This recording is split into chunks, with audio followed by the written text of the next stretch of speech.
Are you looking for a high-quality education provider? Are you looking for an educational institution that is 100% focused on Black history? Well, you have come to the right place. At AE Learning, we provide exceptional African history education, training, resources and courses to an international customer base.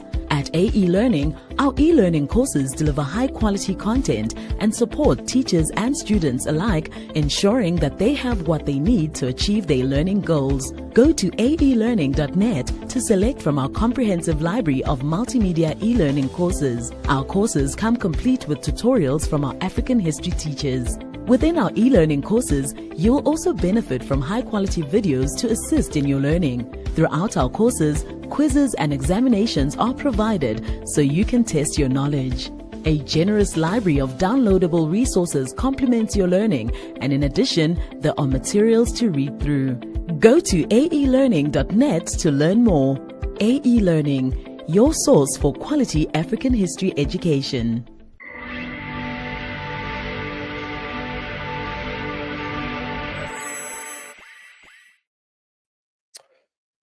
Yeah, shout out to our new sponsor, AE Learning. God is good. God is good. Everyone, thank you so much for joining. Like, share, subscribe. Thank you for joining. Search for Uhuru. Thank you for viewing. All that good stuff. Make sure you share this. Share, like, and subscribe, you guys. That's what you have to do. All right. That is what you have to do. Somebody says that thumbnail is wild. Well, yeah, I mean, that's the argument. The people who are anti-African. Well, why they ain't send no ships to save us? I mean, like what? Marie, I'm not that late though. I mean, I'm late, Marie, but I'm not late.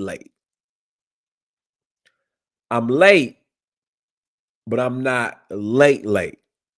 Just kind of late. But yeah, but that's the argument. And see, we're going to address each argument, wild theory, one by one. So one of the arguments is Africans don't like us because they didn't send no slave. They didn't send no ships. I'm sorry, slaves. They didn't send no ships, no rescue ships to come save us. So we're going to address that. But before we do, Sierra Leone. See this right here? This is my Sierra Leone passport. This is my Sierra Leone passport. Citizenship in Sierra Leone is back on the table.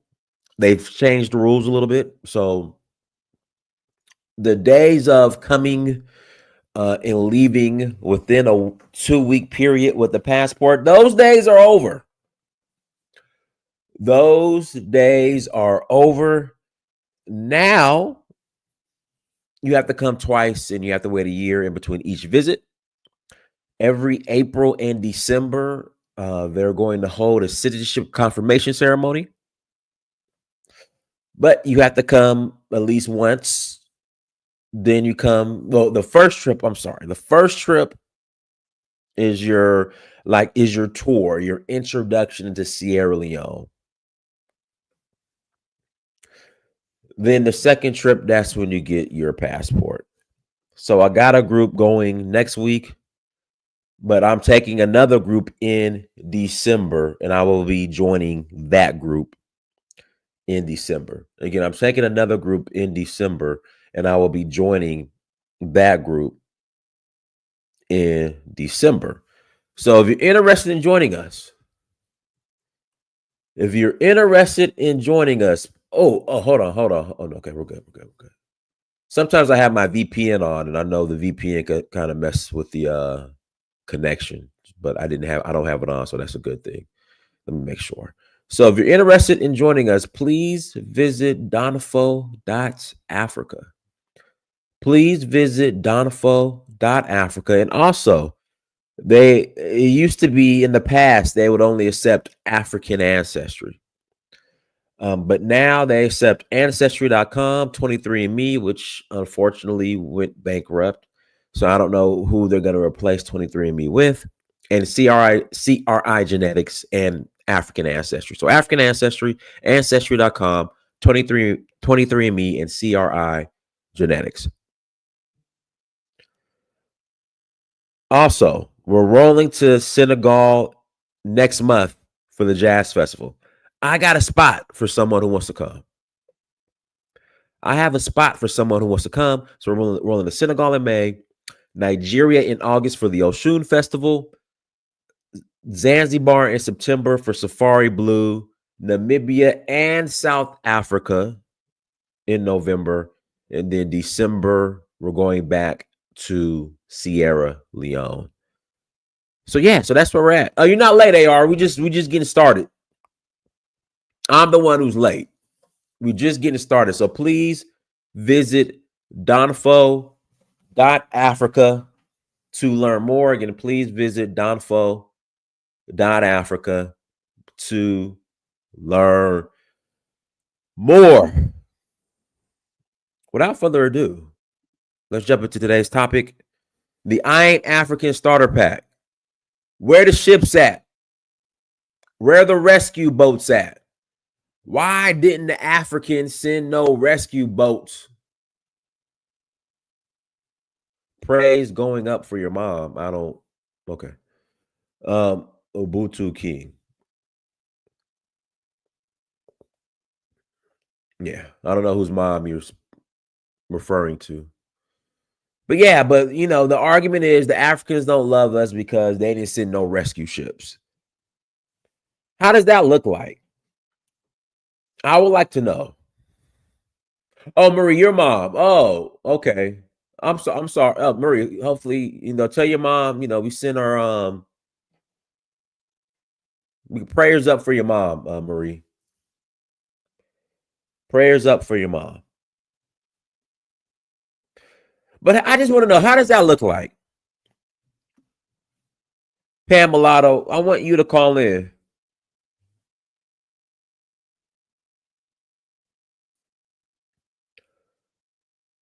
Pam Mulatto, I would like for you to call in and explain, how does the rescue ship situation look like? So we have the transatlantic slave trade, the west coast of Africa all the way to the central of Africa was subdued. People were sold, Africans were sold to Europeans, and they're transported all over the New World, from Brazil all the way up through the present day United States of America, throughout the Caribbean, Central America. So again, how does that look like? The rescue effort.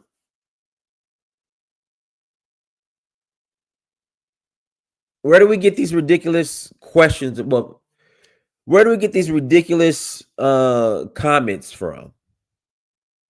And these questions from? Where do they come from? Where the ship's at? So I'm going to put the link in the chat room. We're going to start early today as far as the call in. And people who are upset that Africa did not send no ships over to come save us, I want you to break down and explain the logistics on how that plays out. How does that play out?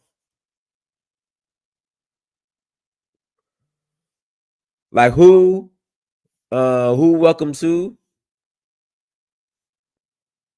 I mean, who rescues who? I'm sorry, who rescues who? Where do they go? Like, how does that? Like, how does that work? Like, which ethnic group saves their ethnic group? There were no countries.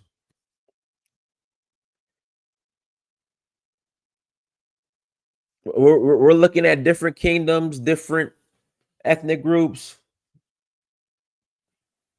Then they were colonized at the Berlin Conference. Then they became protectorates. So how does this look like? That's what I want to know. I just want somebody to break down the logistics of this. So the Oyo, how do they go about sending their ships to save whomever? The Home, Wolof, Ashanti. What percentage of Sierra Leone DNA is needed to apply for citizenship? Guys, listen, if you're interested in citizenship, send me an email, okay? Send me an email to hello@donafo.africa. I'm going to put the link on in the chat room. I'm going to put it on the screen. hello@donafo.africa. Include your phone number. Include your phone number and also include your results. So email me at hello@donafo.africa. Include your phone number, include your results, and I'll holla back.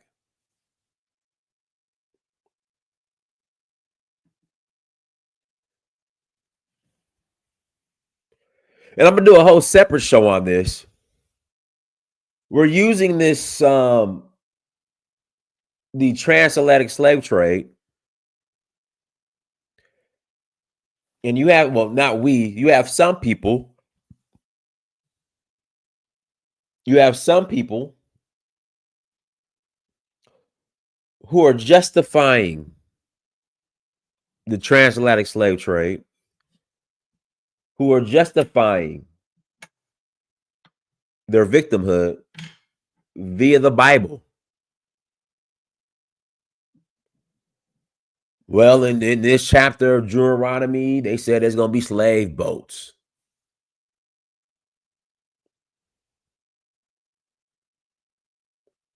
Dennis Sperling said on his show that the African kings and chiefs should have sent their ships to America and the Caribbean to rescue us. These people aren't serious. But again, links in the chat room. Call in, explain how that looks like, so I can wrap my mind around it. The African kings and queens sending their ships from Brazil all the way up to the United States of America to save the slaves from their kingdoms. So I want to know, how does that look like? Again, link is in the chat room. You're more than welcome to call in. And I just want to know, like, break it down to me. I don't know. Maybe it would have been possible.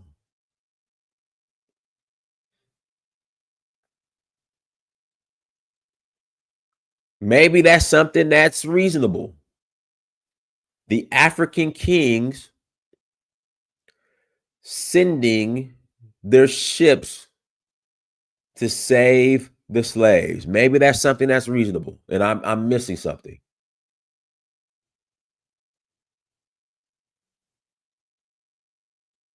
Right. He also says Africa owes us reparations. I don't know. How does that look like? How does the reparations part look like?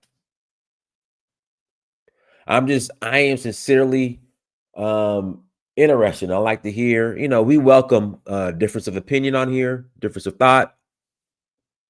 Oh, also, again, no N-word is allowed depending on the context. There are exceptions, but for the most part, no N-word. It's an N-word tariff. It's an N-word tariff. You say the N-word, it's a $10 fine. And you got two options. You pay the fine or you just drop off the chat. When you call in, you say the N-word, you pay the fine, or you just drop off the chat. It's really that simple. So we'll call it the N-word tariff. The N-word tariff. Guys, hit the like button and please hit that like button. Also make sure you share and make sure you subscribe. We addressed the y'all don't look like us. We addressed that a couple days ago. Yeah, when he says the African kings and queens, is he also including like Uganda? So the king of the Uganda kingdom, he's supposed to send his ships to America to save the slaves?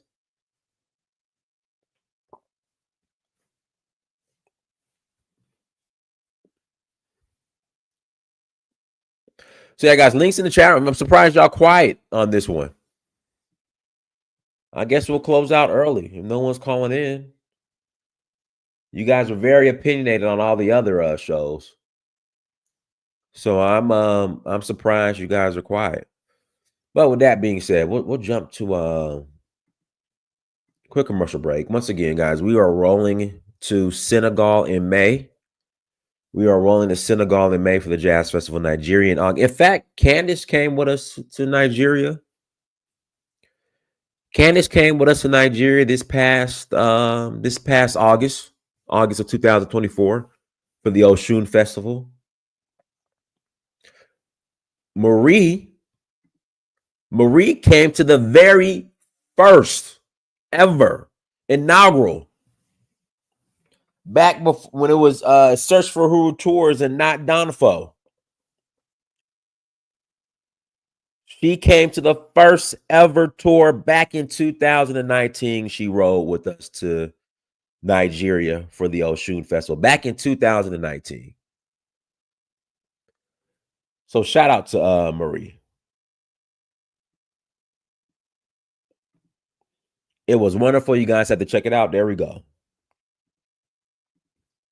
So links in the chat room. If you want to call in after the conversation, you're more than welcome to call in after the conversation. Explain how the ship situation, the rescue boats to save the enslaved Africans in the New World, how that looks like.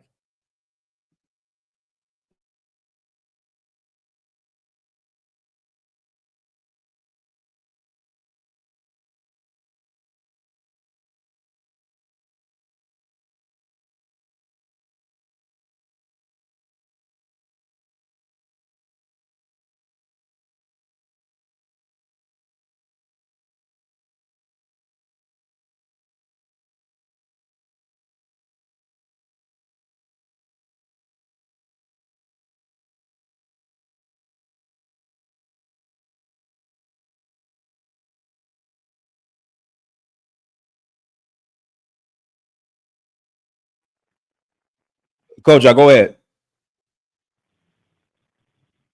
Go ahead. Mute yourself or talk.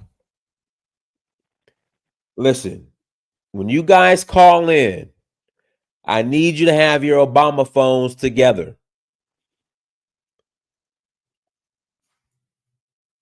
Again, when you guys call in, I need you guys to have your Obama phones ready and set to go.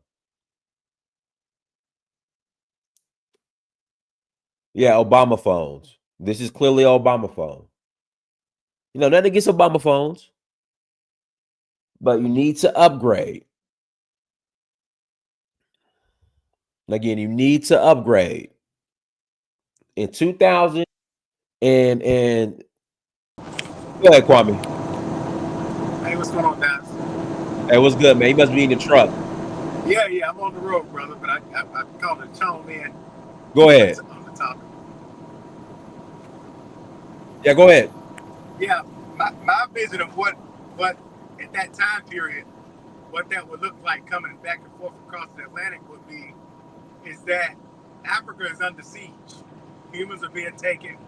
Ships, European ships are going back and forth throughout West Africa, back over to the New World, all through South America, Caribbean, and North America.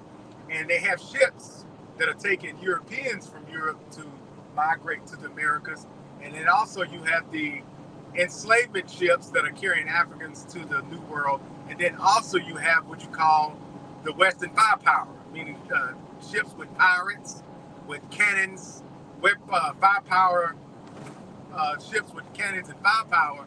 So there would not be any rescue efforts from kings and queens in Africa because they didn't have the capability, nor did they have the ship-bearing capability to cross the Atlantic at that time. They were not going back and forth with those commercial ships that Spain and Portugal and the European powers had during that time. So they were incapable of doing or executing any type of rescue efforts. That's what I would have envisioned, is that you had all that traffic going back and forth, but also you had a lot of firepower, and also you had maritime laws that were enforced by those same powers to prevent anybody else from going across those waterways back and forth. They were banned from doing it. If they were caught, they would be jailed, in prison, or possibly killed in the process. So I would envision no rescue efforts from the African powers throughout West Africa.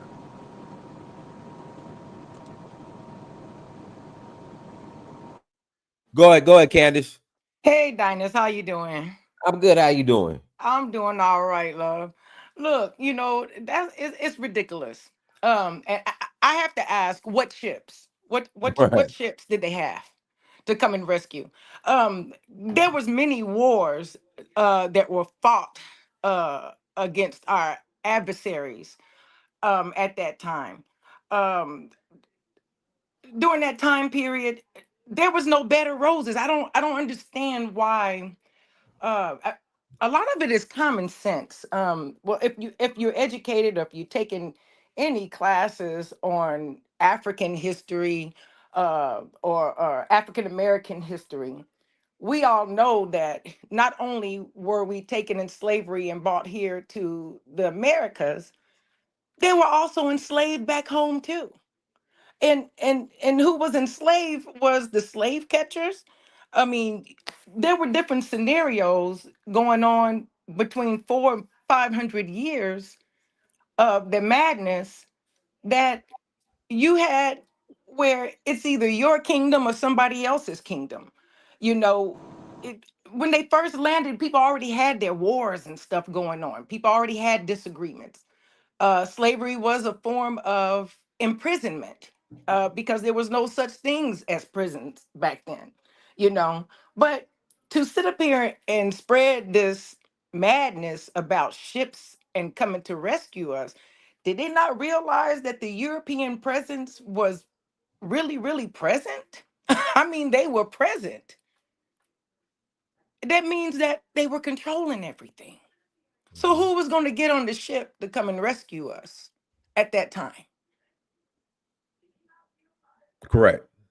I mean, it's really, really ridiculous. And these are educated people that I don't. But are we Candace, we might need to redefine educated. right. Yeah, you're absolutely right. You're right. Yeah, we might need to really sit down and redefine educated. Yeah, you're 'Cause absolutely right. I have some educated people telling me that a man could be a woman. Uh-huh. Highly, Exactly. highly so-called educated. So Exactly. I don't know.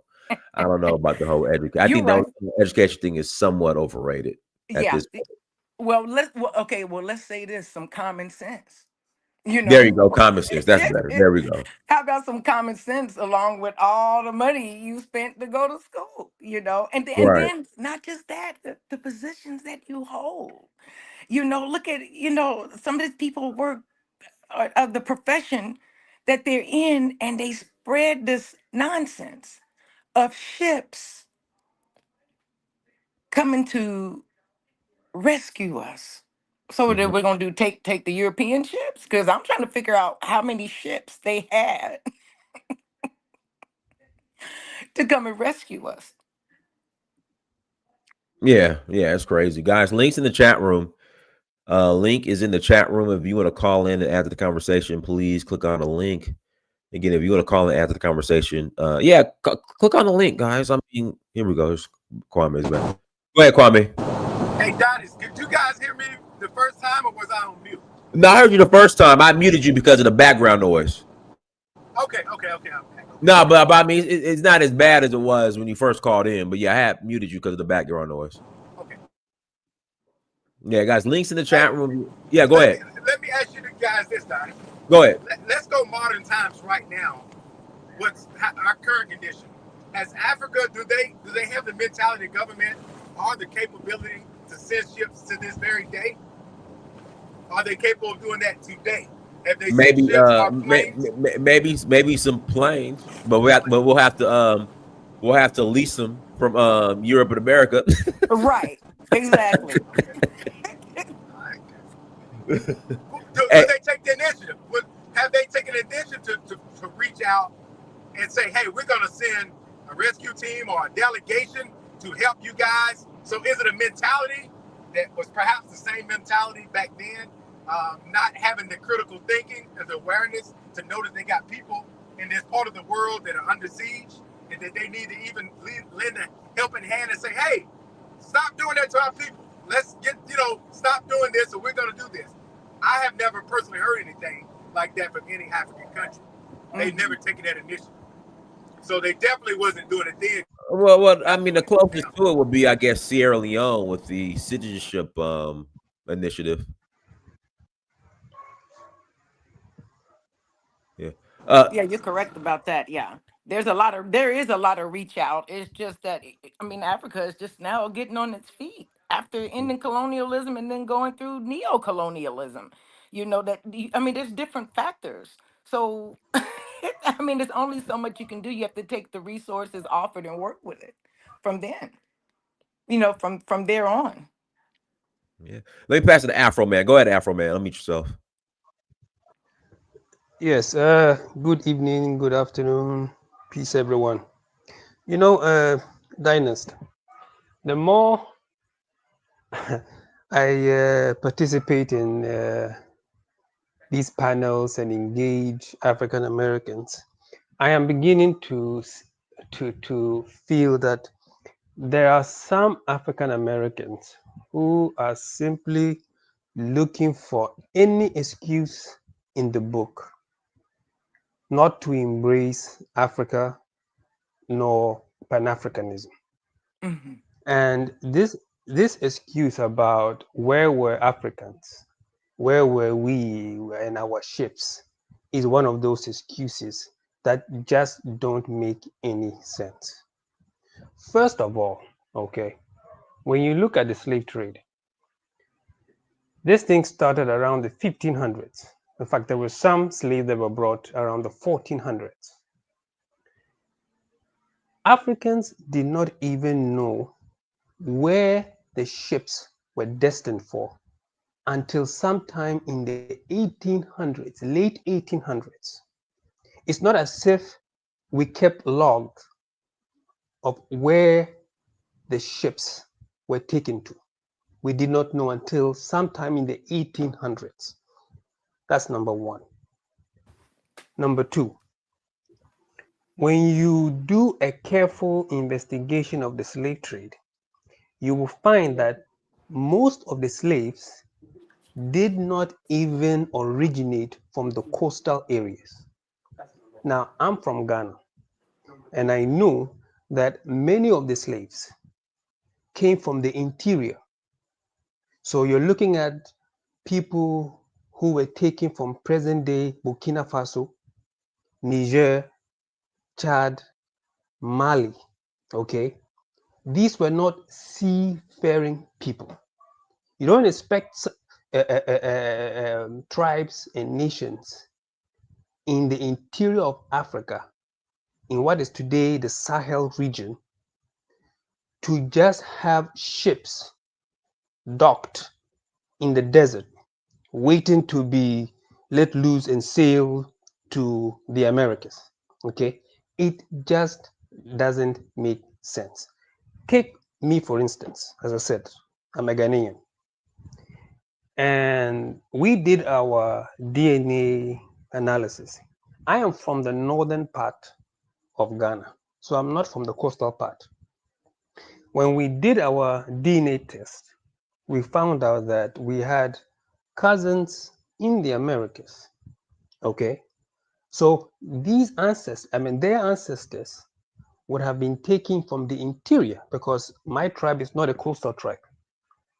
So the issue of even of talking about ships makes it seem as if every tribe was a seafaring tribe, when that's just not the case. When most of the tribes were not even seafaring. Most of the slaves originated from tribes that were not even seafaring. Okay, so I'm trying to wrap my head around some of these excuses. And how do you even, if you look at Africa at that time in context, you find that Africa itself we were fighting a lot of tribal wars. So there was conflict within. At the same time, we were trying to guard our lands and property from Europeans. So it's not as if we were living in the Garden of Eden here peacefully. Okay, we were at war ourselves. So if you are at war here, how do you expect to take a couple of hundred or 1,000 people, sail to the Americas? You don't even know where your people were taken. Okay, so take, for example, my ethnic group. Do we go to Brazil and look for our people? Do we go to Argentina or Mexico? Or do we sail off to the Caribbean? Or do we go to the US or Canada? Where do we go? Or do we just go and hope that as we speak our language, somebody will understand my language and say, oh, okay, so you definitely came from my area. So hop on the ship and let's go back. It doesn't make any sense, as I said. Okay. Hey, can I chime in on? Well, get Afroman, you got 30 seconds. So I gotta pass the mic. Okay, that's fine. Let him. He can come in. All right, go ahead, Skywalker. Yeah. Agree with everything Afro Man was saying. You know, what Hote saying. What Hote saying, my brother. I don't know if he's Ashanti or not. I was just, he said he was from Ghana. I don't know, but I was going to say this. Ashanti. I'm from the okay, north. I'm sorry about that. Okay, sorry about that. Kose. But I agree with what my brother's saying. I mean, you know, this whole idea that you think that Africans, after you've been taken from the, but first of all, before I even say that, for them to even make that kind of argument implies that they agree that they come from Africa, right? Why didn't the slave ships come to get us? I mean, how can you even ask that question, but at the same time say that you're a Native American? I mean, that's ridiculous. And second of all, Africans were colonized. They had their own sect of imperialism that they was dealing with, let alone, you know what I'm saying, going back to what my brother's saying, having to find out where the Africans are in a, you know, place completely foreign to them when they're not a seafaring tribe. You know, I mean, this, like I say, that's just gaslighting. That's just, you know, FBA 80's just constantly trying to dole, you know, talking points into a debate that we shouldn't be having anyway. And it further supports the fact that this whole organization, like I say, is, in my opinion, just a illegitimate organization designed to constantly, you know, cause rifts in things that we should know about, right? I mean, things that we should be doing to come together. And also, going back to my brother mentioned something about language, right? And you know, the more and more that I study, you know, these West African languages, I mean, nothing else confirms that African Americans are West African, just based off just looking at the logic of West African languages in the South. Oh, before I even get into that, the fact that the most African Americans are situated in the South is another reason that we should that we must have came from West Africa, because if you go to the shores of North Carolina and West Virginia, right there is the Atlantic Ocean, and right across the Atlantic Ocean is West Africa. West Africa is literally faced towards the South. And the only reason that we have African Americans in the northern and other sects of America is because they migrated there after Reconstruction, you know, looking for different work or whatever. They kind of fed up with what they was dealing with in the South. So the fact that most of the African Americans are centered in the South, even to this day, and to a larger extent, the more and more you go back in American history, supports just the truism that African Americans are African, because just across the Atlantic Ocean, you got a multitude of phenotypes that fit our exact phenotype, let alone cultures. But going back to what I was saying about the language, what African Americans do with the English language, all we are doing is trying to turn it into an African language. A perfect example is what we do here in the South when we're trying to pluralize a noun, right? like usually, I don't know if this is common with African Americans in the North, but in the South, when we pluralize a noun, we might say, hey, is Jack Nim coming? Right? Singular, we might say, is Jack coming? But if we're trying to pluralize it, we might say, hey, is Jack Nim coming? Right? And that means like Jack and everybody else that they usually be is with Jack. And that same kind of form of pluralization occurs in the Akan language when you by putting nome on the end of certain nouns, in particular like nouns that got something to do with family. Like they might say, near nome, right? You know what I mean? The fact that we do that in the English language is indicative of an African language. It's an example of us trying to turn this English language. Hey, sorry, you got 30 seconds. You got 30 seconds. I got to pass the mic. Okay, and form it into our logic, right? So it's not that putting "nim" on the end of the sentence is wrong English. Is wrong English. It's that it's right to do it in an African language, and that's why we do it by nature. So there are a multitude of indicators that African Americans are African beyond anything else. And and like these type of arguments, why didn't they come get us off the ships? It's just there to to just keep the argument going on. All right, let me pass the mic. Go ahead, Ola. Can I chime in? I think I was next. No, it's Ola. Go ahead, Ola. Ola, mute yourself, Ola. Thank you, bro. This topic, thank you, Dan, for allowing me your channel. What I see with this kind of topic is, I understand the pain of some of the Black Americans. If you're not in their shoes sometime, you will not know how they felt, You see, what happened in the United States is a very big traumatic thing. We cannot underrate it. We cannot write off. You see, when you're under pressure, when you be dealt with heavily, and you have a route to escape, or you think, if these people are really our people, why did they rescue us? It's just because normal Africans actually doesn't know much about slave trade. The people that participate in that slave trade are the kings. The kings and their hitchmen, which is their soldiers, their generals. They're the one that participate in this they're the one doing this business. Because they're the one selling, they're the one fighting. The ordinary citizen, there's not like information or anything that is going on. Even inside the family, the people they're ruling, they can also, if you commit a crime, they can also grab you and say, oh, you're under punishment. You can also disappear also. So it's not like they have to select some special set of people and say, okay, you be on that ship. It's not like that. And some of them, a lot of them are people that be conquered with the collaborator of those that live in the coast. You understand? The one that live in the coast were already in contact with this white people for years. Not for 1 year, not for 2 years, at least for 10 years or 5 years. And some of these kings have already had interaction with them, sending their children to learn some of these European languages. One of them is Portugal.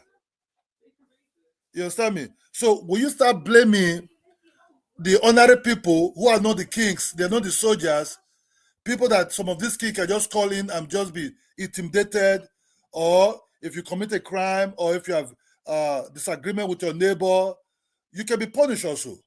So some of these kings can actually be feared by some of us that are Africans. So is the what happened in Africa? I understand. It will. The heart of it is what we're facing now. The backlash of it. Until we're able to discuss in dialogue. This is about trolling now. We have to sit and discuss in dialogue. For those that feel that they're Africans, they have to be dialogue about what actually happened. We Africans have a clear aspect of it now, not as before. And before, we didn't really care because it's not really in our mind. We didn't really start investigating or start asking questions. What actually happened? Who are slaves? Who did they took away from this continent? Where were the footprint? We start seeing their footprint. We start seeing some certain things now. The example, that was the source. This was the port they came from. Like in Nigeria, they were Port of Guinea, which is the Calabar zone. where the Igbos were being shipped heavily from that side. So it's a dialogue process.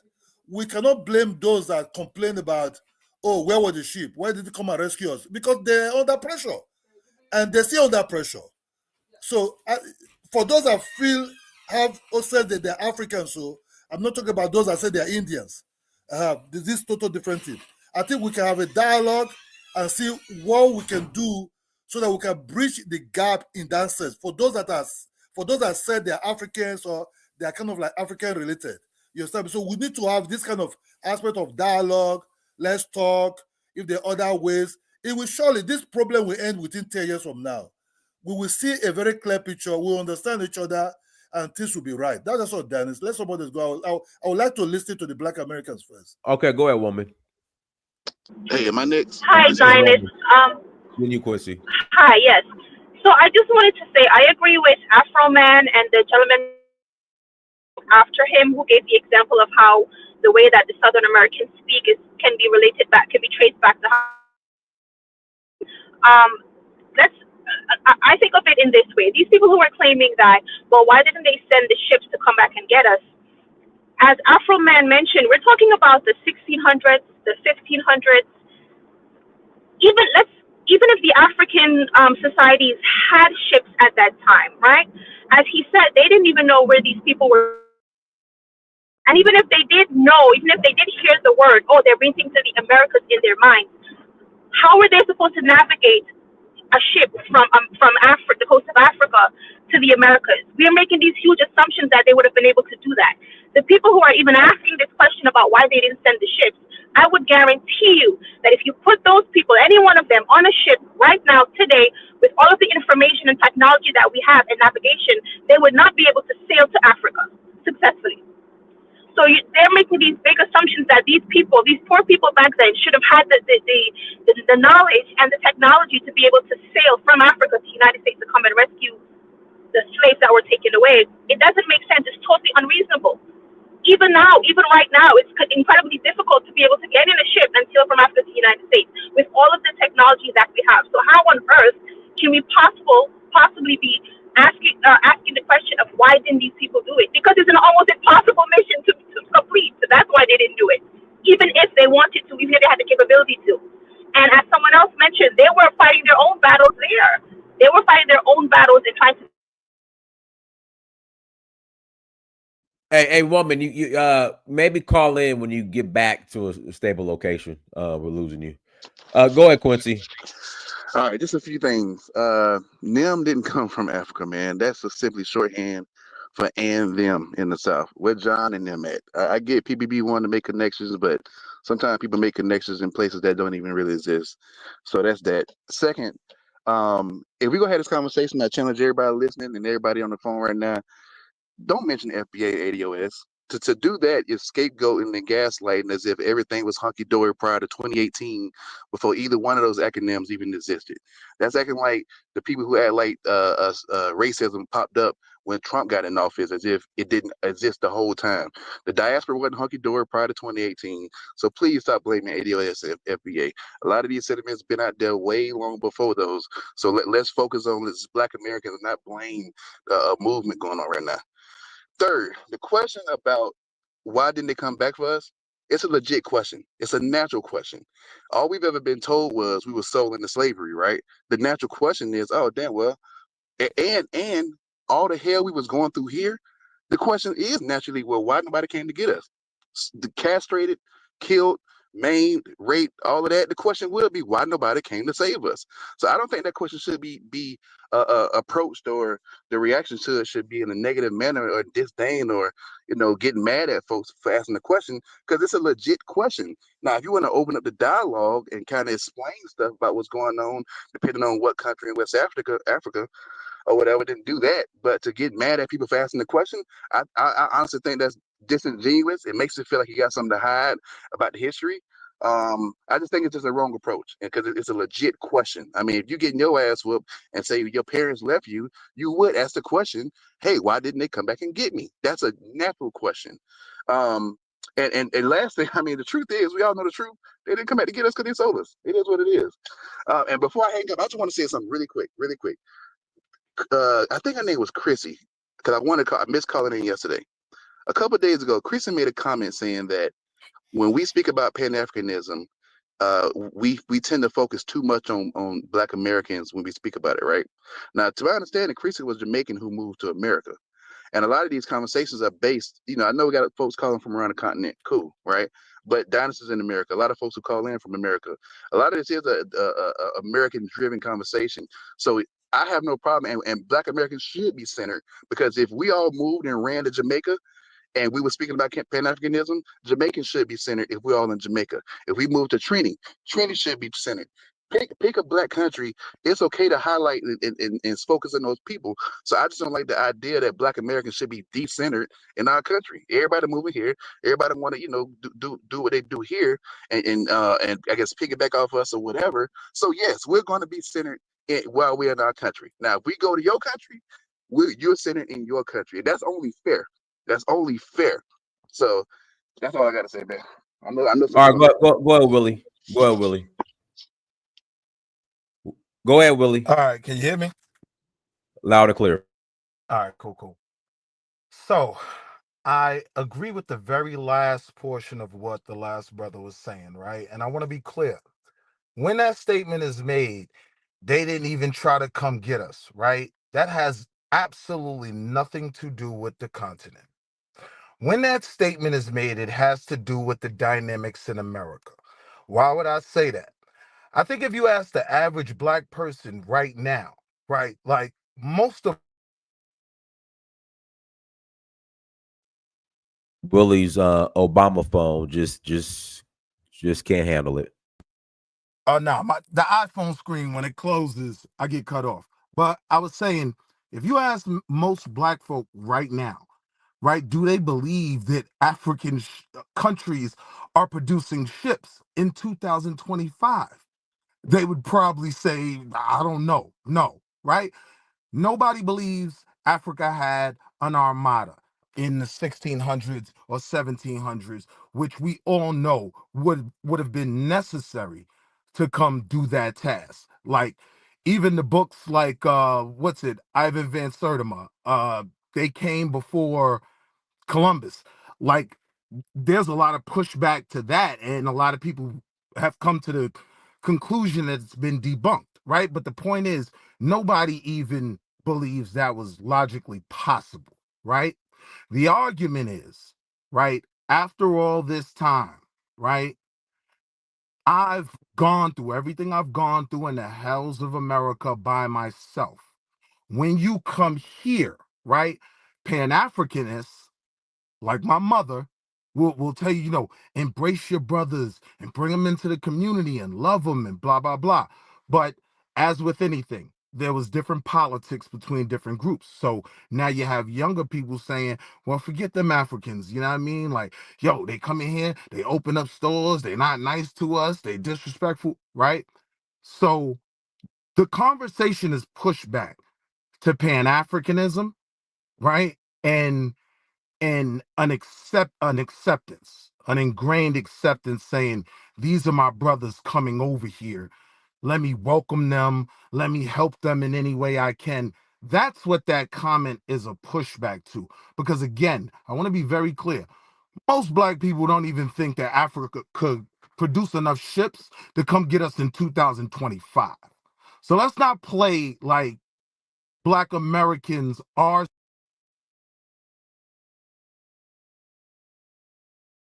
Hey, yo, Willie, there's a setting where you could like change it so your screensaver doesn't come on after 20 seconds. So it doesn't shut? Yes. My bad. What was the last thing you heard me say? Let's not act like African Americans and then you cut out. Are silly enough to even believe that task was even possible, right? Like I think so. Willie, I think so. We got brothers thinking they're Hebrew. We got brothers saying they the Hebrews, they the Indians. Most Black hold on, Willie. You got brothers now saying men could be women and women could be men. I don't know, Willie. I don't know. No, I hear you, but I'm saying if we're being realistic, most of us don't even think they could produce enough ships just to come get us right now in 2025, right? So But you now do we can believe, possibly, that y'all are hold native on, here. now we can possibly deal with the nuance of what's being said when that comment is said. And I would say most of the time it's, well, why should I care about them? Why should I be accepting of them when they ain't even try to come get us? That's the nuance of the topic. Not that anyone really believes that Africans could have came and saved us. And I'll land there. All right, I let's mean, but pass if you make that comment, that I just want FBA to know when they say that, even if they're saying it with sarcasm, right? Even if it's a rhetorical statement, it implies that they came from Africa. Let me pass it to Chulu. Go ahead, Chulu. Chulu or Chuku? It's Chulu, Kulu. not Chuku, Chulu. Hello, Dinus. Can you hear me? Yes. Yeah, it's Kulu. It's just short for Tuluman. The question on hand. Oh, sorry. Welcome. Hello to the panel. Sorry for my bad manners. The question at hand. Why didn't they come and rescue us? It's a real statement. I mean, it's a legit question. And instead of us trying to defend the past, we were not in the past. We don't know why they didn't come. That's the only answer we should be giving as a response to a question that we do not know. Now, I'd like to also piggyback on what Bro Willie said with the nuance as to what's the real reason they're asking that question. It's because they don't feel accepted by the fellow African brothers and sisters. That's a discussion we should be having instead of these nonsensical questions and nonsensical answers. That's the question discussion we should be having. Why is there a problem with other black people around the world with African Americans? Because it's not just West Africans. Just a few days ago, it was a bunch of South Africans online fighting with African Americans. So the question should be, why is there so much hate against African Americans? And I land my plane. Okay. Let me pass it to Pharaoh. Go ahead, Pharaoh. Mute yourself, Pharaoh. Yes, peace. Can you hear me? Loud and clear. Yes, peace. Peace, Dinus. Peace to the panel. Regarding the question, the title of the video, Africans should have sent ships to save us. That would have been great, but that's in the past. But I will say that today, even today, Africa, or maybe sometime in the future, Africa can still assist Black Americans in getting free from white supremacy. And the first thing Africa will have to do is, is get itself together and rise as a superpower. And getting rid of religion will play a big part of it. Like many Africans who are Christians and Muslims, because of their belief in the Bible and Jesus Christ, they have a friendship bond with whites, and the Muslims, they claim to be against the Christians, but the problem with the Muslims is the Muslims share the same Abrahamic faith as the Christians. So deep down, they're really allies with the Christians and other Abrahamic faith groups. And religion, religion cannot be used to start a revolution. Religion is usually made to pacify a revolution and to soften the people. So I say that, if we can, because there's no way you're going to tell me that you're against the white man and you hate the white man, but you love his Bible. Okay, you got, if you're really against him, you'll be against his Bible and his religion. And when you're ready to go against his Bible and everything he created and gave you, then that will show me that you're serious about going against the white man. But yeah, I mean, is Hebrew the white man's language? Hebrew the white man's language? No, it's the Middle Eastern language. Yeah, but Middle Eastern is not a race, though. Yeah, but it don't matter. The Bible is the white man's. The King James Bible is the white man's book. King James, the Bible existed before King James, though. I'm asking you, is Hebrew the white man's language? Let's put an end to this, pseudo historical narratives once and for all. Well, first of all, Hebrew is not the black man's language. Well, according to the scholars, Hebrew is Semitic. I'll say this: the Bible is not an African creation, nor the Torah, nor the Quran. And also, nobody ever said. I'm not saying it's African in Hebrew. Hebrew is I'm not saying that language. it's African. What y'all calling Hebrew today is a form of Yiddish. There's no such thing as Hebrew. The Hebrew language is just as real as the Rivendell language of Lord of the Rings that the elves speak.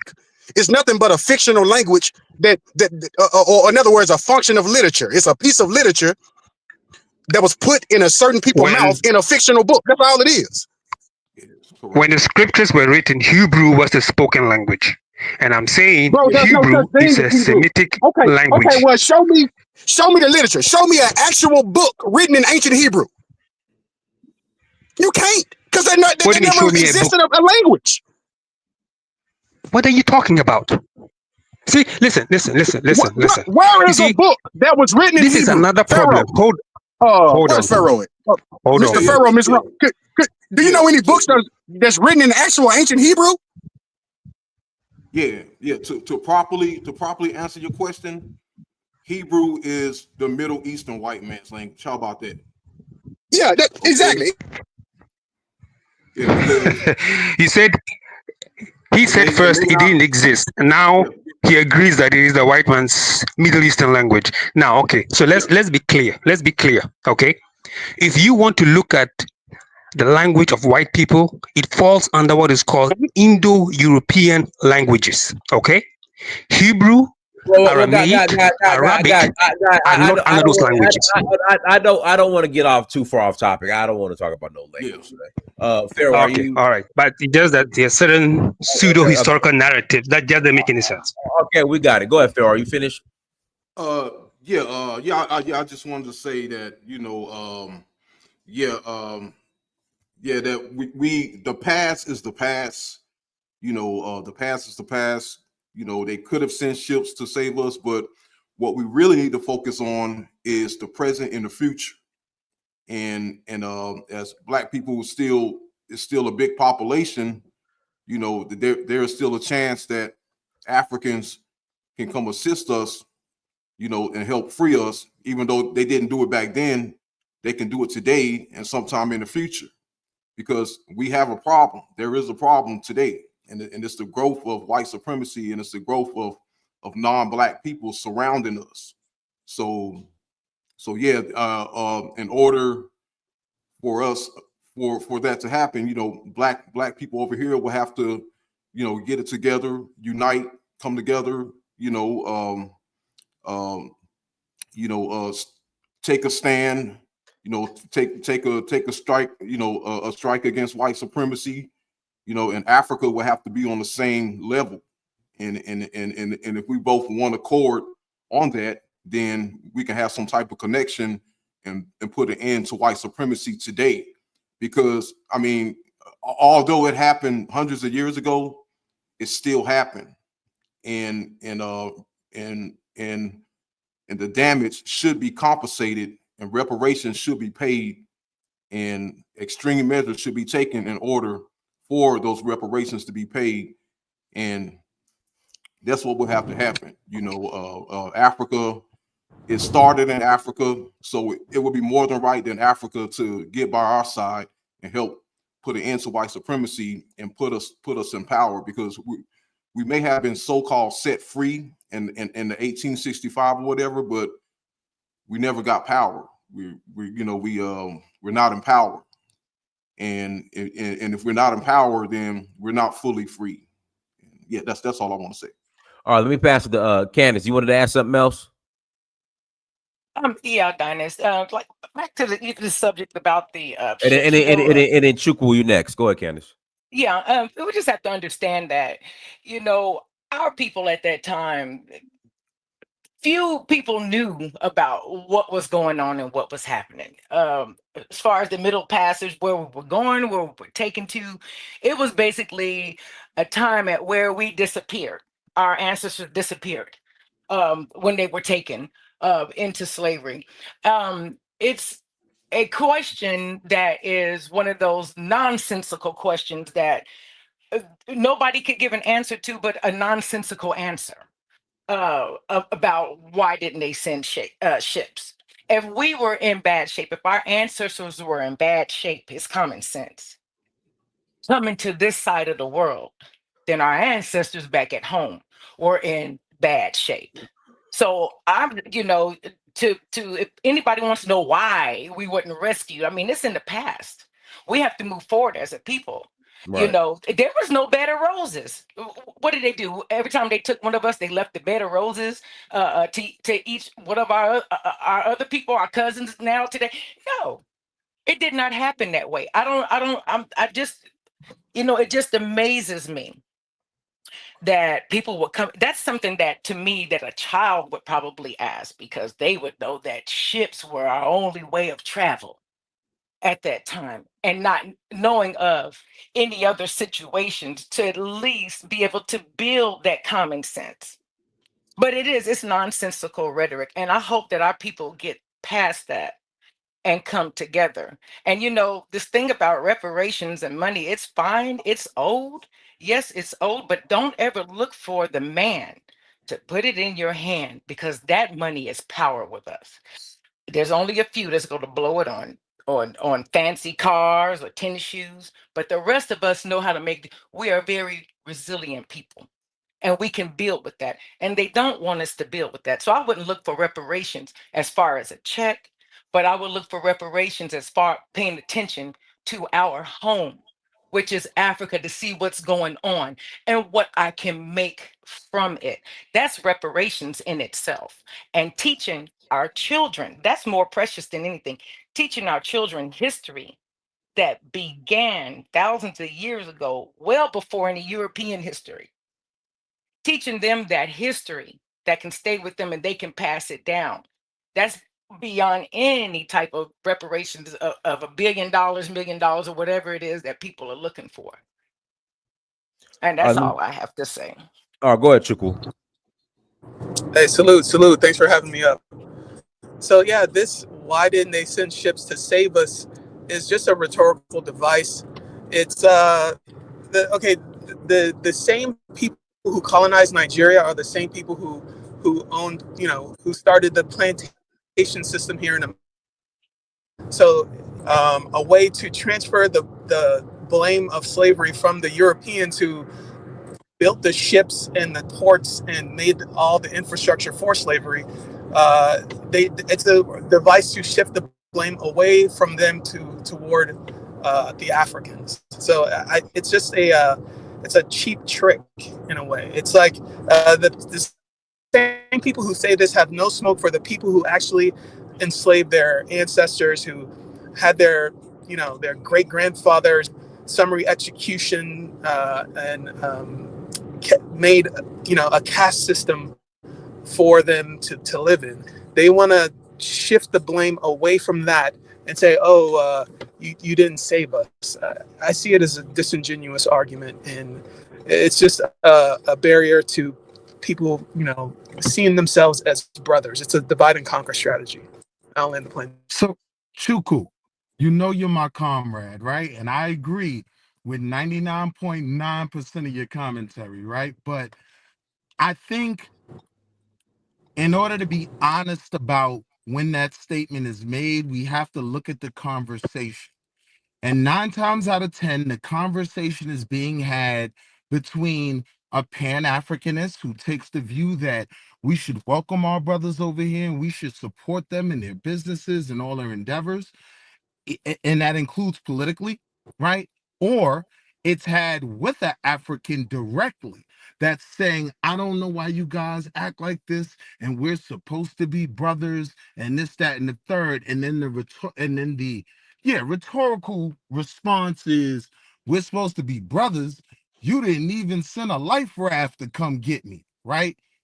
I just don't want the picture to be painted as if any of the people who say that, because I've said it in jest in certain conversations, I always understood the context of who I was saying it to, and they know me better than to think I believe something that goofy. But I just don't want the misconception that most blacks even believe that that would be possible for Africa. Most blacks don't believe Africa can save itself today. So that's Hey, I all. understand that you saying that, brother. I mean, I get your point there, but you know, most people aren't going to arrive at their conclusion. I mean, you arrived there, you know what I'm saying? I mean, you might have caught the sarcasm at the air and realized that, hey, that's a rhetorical statement. But the internet is broad and it's filled with plenty of ignorant people who could take that, you know what I'm saying, assertion, you know what I'm saying, and you know, take it the exact opposite. You know what I'm saying? But I see what you're saying there.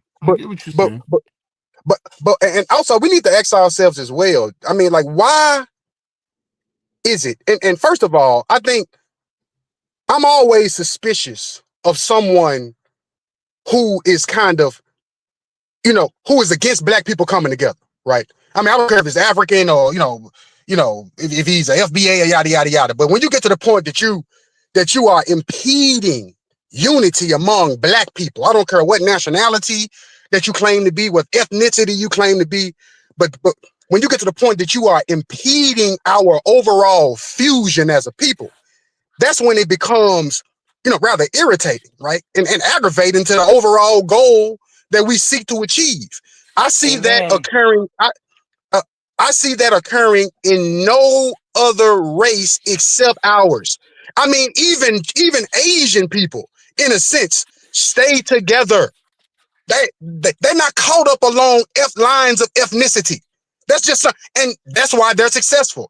Arabs, there are different sets of Arabs and, you know, different, you know, sects or tribes or groups of, you know, practicing of, you know, Muslim or Islam or however they do their thing. But when it all boils down to it, they are together. Nah, but come on, we're not being real when we make that argument. Like each group that you named had like literally legendary battles, right? Like forget the Asians. If you're just dealing with the Muslims in Iraq, right? Everybody believes in Allah, but the Sunnis will delete as many what's the other one besides the Sunni? Shia. I understand that, brother. Yeah. I'm not arguing that. I'm definitely not arguing that, brother. I definitely understand your point right there. But what I'm saying is, when it comes down to a us versus them situation, to where it's us versus blacks or it's us versus the whites, they are prepared to put those differences to the side, handle what they need to handle there, and then go back to, you know what I'm saying, battling amongst each other. That's what I'm saying. I mean, look, family got to the point that a lot of us don't believe there's an us. Yes, that's the problem, and that's my problem. If we can get to the point that we view ourselves as a us, that's the cornerstone. And viewing ourselves as a us doesn't imply that you have to fly from your own individual beliefs. So, no, it just means that, look, when it all boils down, I mean, because hell, the Europeans were saying, I mean, hell, look at Scotland and with the history of Scotland and Britain or the history of Ireland. I mean, they had their own rifts and stuff too. Like, I mean, just like you just alluded to, in the different sects of Arab and stuff like that. But when it all came down to it, they were able to arrive at the conclusion that it's an us, right? And that's something that Africans have not been able to do. And the reason we're not able to do it is because we're so caught up in these mental gymnastics and philosophical arguments and what happened in history rather than what is happening now. And as the young brother Pharaoh alluded to, what is happening and what is going to happen in the future. That is our problem. No. There's another issue too. There's a tension between a tribal mindset and a racial mindset. Many Africans on the continent, True. we know we're black, but we put our race, our tribe over our race. But a lot of blacks in the diaspora, they put their race over their tribe. So there's going to be conflict in when you see the world. When you see the world as different tribes versus you see the world as different racial, always going to be there's not always going to be agreement. So there's a natural tension built into that process, and that's what Pan-Africanism is meant to bridge that divide. But there is going to be conflict between you see yourself as black first, or if you see yourself as Igbo first, or Mende first, or Yoruba first. You understand? Guys, let me pass the mic to Quincy. Go ahead, Quincy. Quincy's been waiting. Go ahead, Quincy. Oh, what's going on? So let me can you hear me just fine? It's a little. Nah, you got an echo. You got a bad echo. Oh, you know, give me a second. You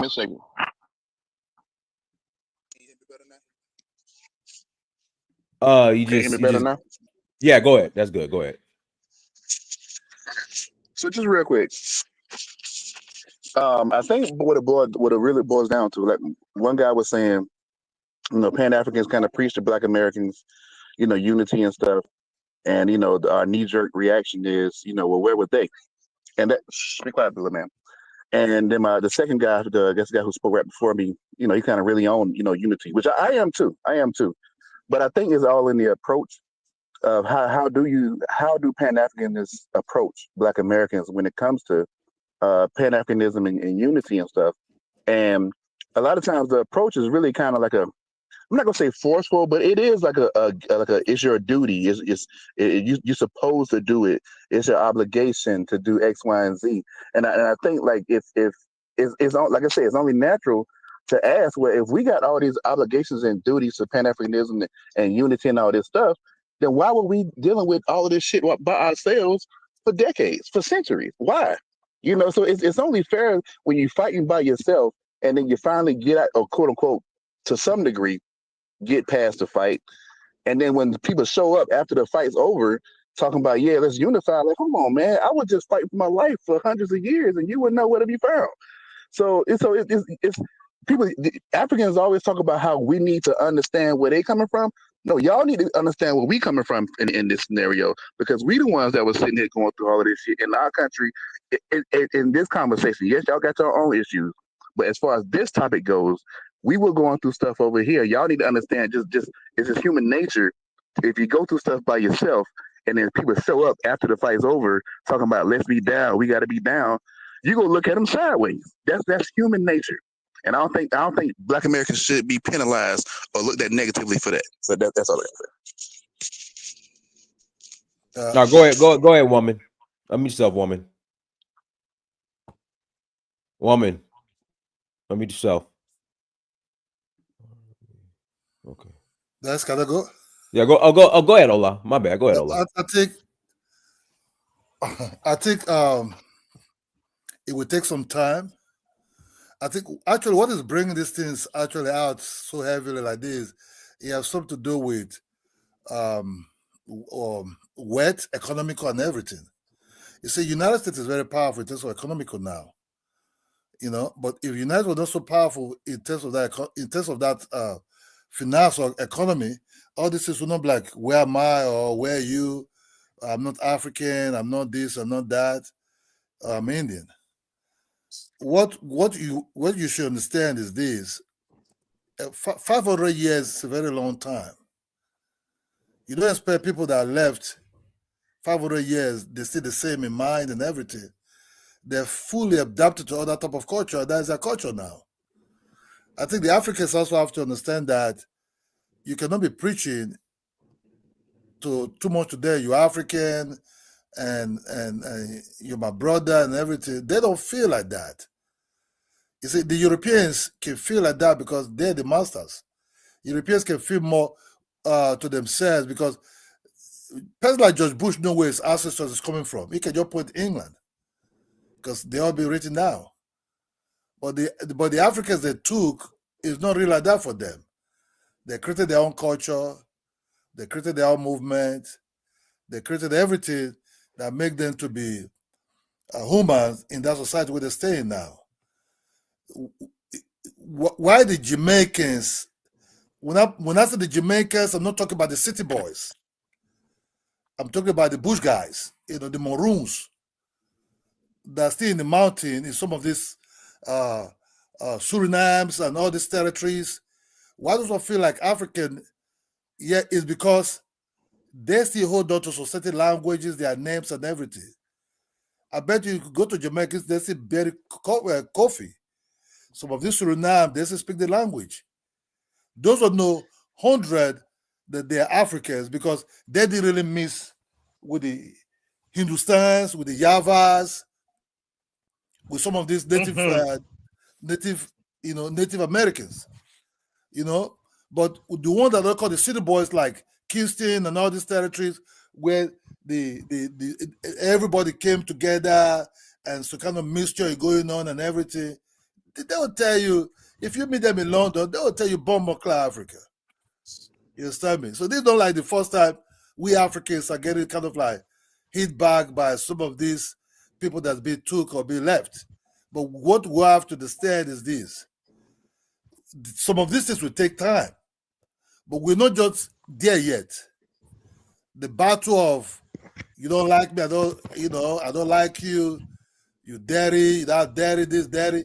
All of that is since the Internet of a thing came into being, it had become very obvious. Before it was like, hey, be careful, they don't really like us like that was there. The Africans only felt that they never really be accepted. But they don't know why, because they never have anything slave in their mind, really. If the Africans have understand slave trade actually took place, they would have been very careful how they approach the Black Americans. So they didn't understand these things. So when they approach some of these Black Americans, and some of these Black Americans have like my accent or African accent, they get pissed off. They diss you. They say, who are you? Where you coming from? Get the hell out of my side. They intimidate them. Just because the Africans doesn't want trouble, that's okay, because they have other things they're thinking about, they just back off. So, okay, I'm sorry. They keep on thinking, okay, I'll be very careful with this people. That's how the distance when they experience unites creates kind of like a distance with themselves. Because here in Africa, we know how to navigate different tribes.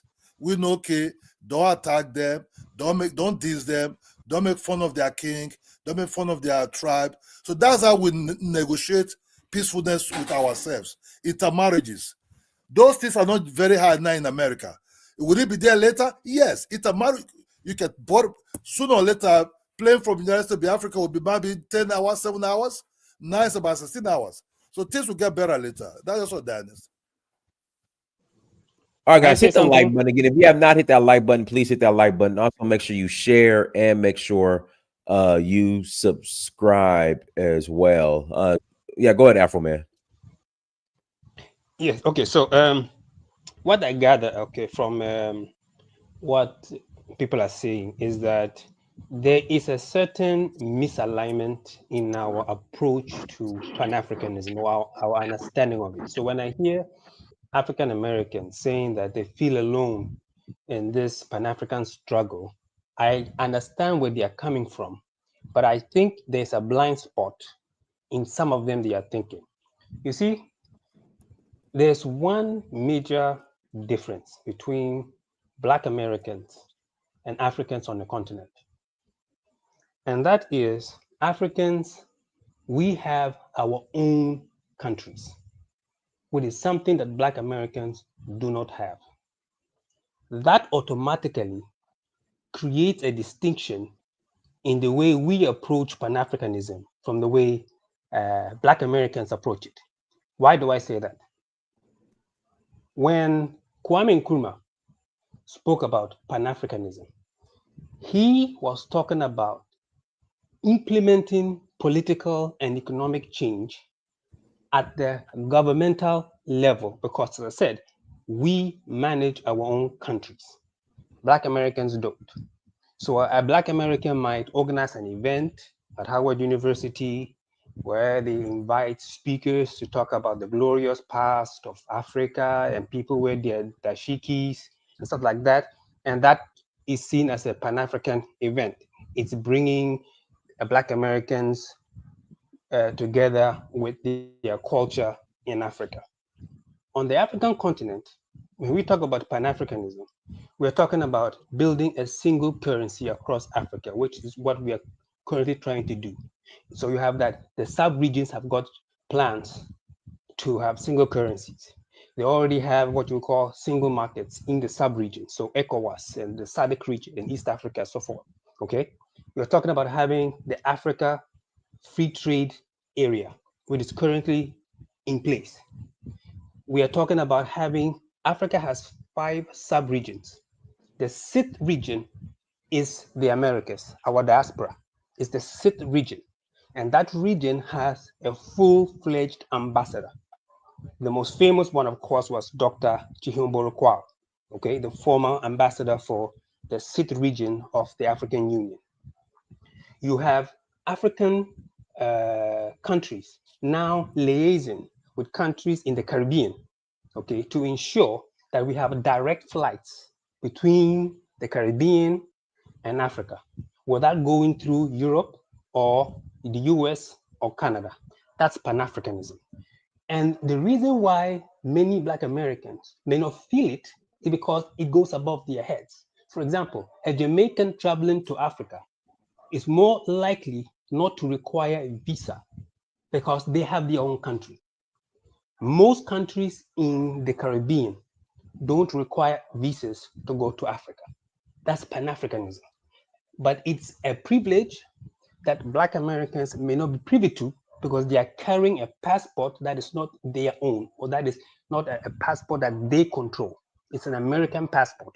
And if you allow Black Americans to travel visa-free based on their passport, that means you're allowing all people with American passport to do so. So I can understand where they're coming from, but they have to understand the nuances of this complex relationship between Africa and Black Americans. They don't manage their own country, and that's all I wanted to, to bring attention. That's a very good point. I just wanted to add real quick to that. There are different definitions of Pan-Africanism.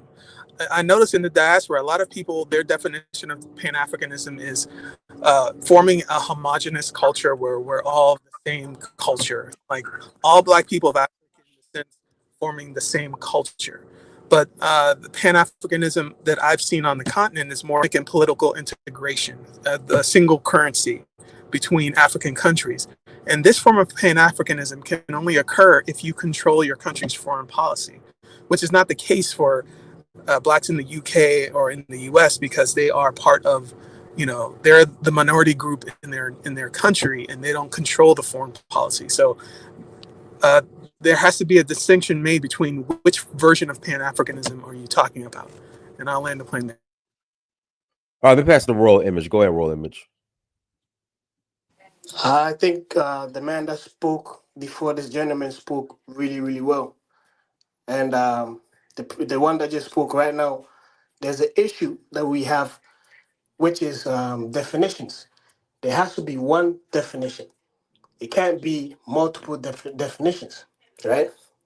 For example, the word Black, there's a definition for it, but people make up their own definition for it, right? So it has to be one definition. It can't be multiple definitions. And concerning Black Americans or African Americans and Africans, I think Black Americans or African Americans need to put themselves together where they understand that they are one. We understand they are one. Africans need to put themselves together. Oh, I'm getting fat. Africans need to understand that they are also one. So it's easier to connect with people and work with people as one, right? As of now, Africans are doing their own things, trying to figure things out. Until we figure things out, I don't think proper unification is going to work because everybody's still trying to figure things out. It's easy for those that are outside of Africa to put themselves together, knowing that Africa is one, and then merging in and trying to figure things out from there going on. But while we're all over the place and trying to be one is difficult, and it's always going to be difficult. So I think, like they say, work on yourself before you can tell somebody how to work on themselves. So all of us need to work on ourselves and then link up with those that are around us, like-minded, and then we keep growing like that. But as of now, there's those that think Pan-Africanism should be this, Africa should be this, Black should be this, and everybody is just all over the place. So I think we need to have a good strategy on how everybody works in himself and put themselves together. So when you see the Black American, African American, you know, okay, this is what this person is about, this is what they are about, and Africans are about this. So when we're working together, you know, okay, this is how they are, this is what we're trying to do, and it's easy that way. So right now, everybody's all over the place doing their own thing. That's it. All right, go ahead, Mika.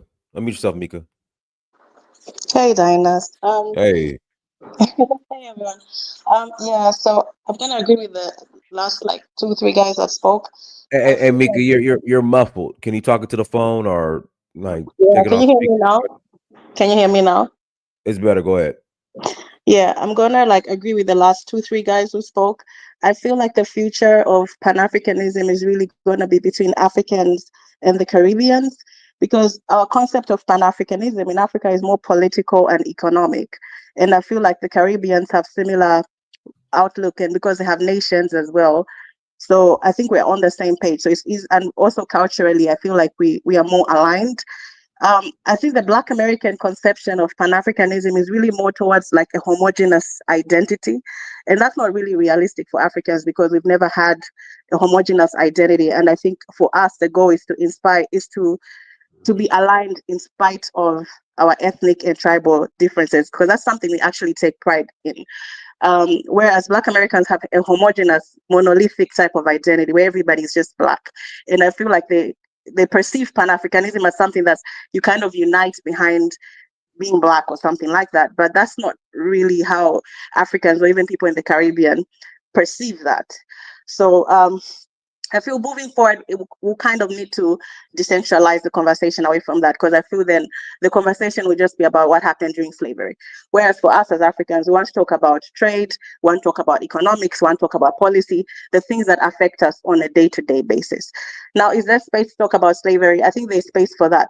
But we can see clearly that conversation is being hijacked by groups like FBA and so on. So it just becomes like this troll game that's going back and forth between Africans and the FBAs and so on. So my appeal to Africans is not to get distracted because we've been seriously, young Africans have been discussing aligning with the issues in the Sahel, with the issues in South Africa, like holding South Africa accountable for things like Orania. And so that's been the conversation. But suddenly we're being flooded, overrun by FBAs, like literally derailed. So I think that Africans don't feel like you have to owe an apology, that you have to defend yourself or anything, because I feel like that's the whole goal, to keep us distracted. Because slavery is not a unique thing. It's not just the transatlantic slavery that happened in Africa. There's the Saharan slave trade. There's a slave trade that's currently happening. There's the Barbary slave trade with the whites, the 3 million white people that was brought to North Africa, and all those other things that happened in the past. There's Liberia. There's the slaves that were catching, I mean the Black Americans that were catching runaway slaves, or even like the first slave owner apparently was Black in America. So they won't discuss. So it just becomes about gaslighting. And then as an African, you start apologizing. I've seen that usually the callers become so defensive. There's no need for that. We need to be pragmatic and talk about the real issues that are going on in Africa right now and in the Caribbean.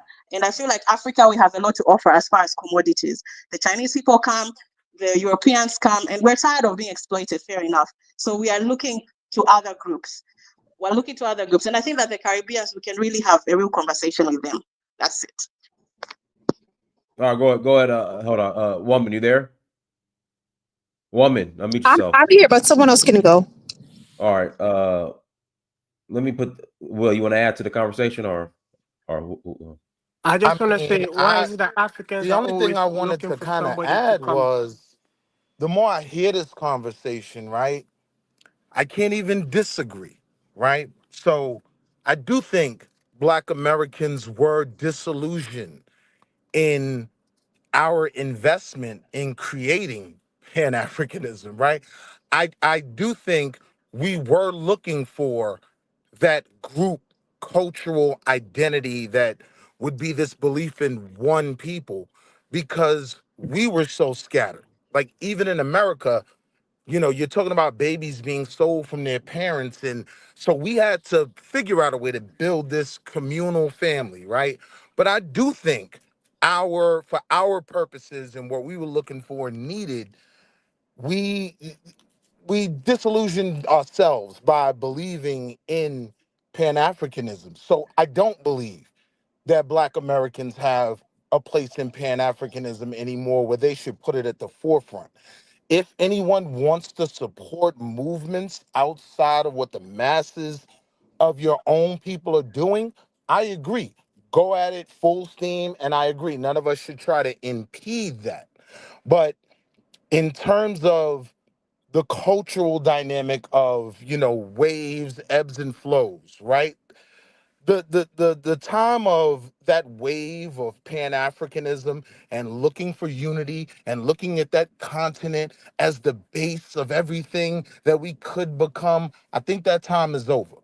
And unlike most children of the diaspora, we have a position in the overall structure of this global network of Europeanism where we can be just fine on our own. So I actually agree with you guys. It saddens me, but I agree with you. We came into this under the wrong pretenses. It's not what you guys got going on because of your own individual dynamics. So I personally no longer put that at the forefront of who I am. I was always a proud Pan-African. But as of now, man, I'm a Black American descendant of slaves. I say we just flip the title and now we can be American Africans, and I'm fine with that. I'm not with being super divisive in terms of the FBA rhetoric, and I completely rebuke them. But I do accept what's being said when I listen to it, and as much as it saddens me, it does force me to change my strategy. So I'll land there. What saddens you? Hey, Wall Street, what makes you sad? What the part of the conversation saddens you? The reality of some of the things that were said. Like, we did coming into this looking for this group, one people aspect of things. We thought that would benefit us, right?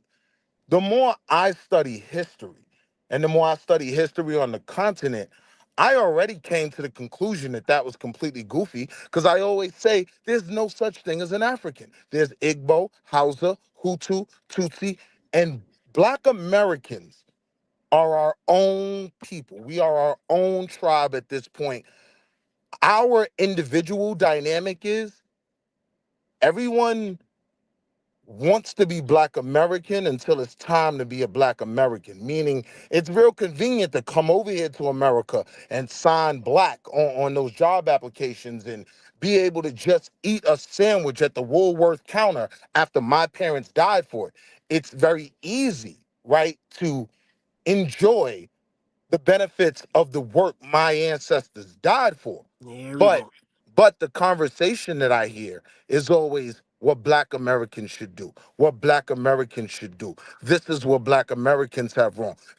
I've never once heard anyone no, I take that back, because my brother Chulu, that's my comrade, right? And again, for me personally, this isn't directed to everyone because I've had different interactions with different African groups.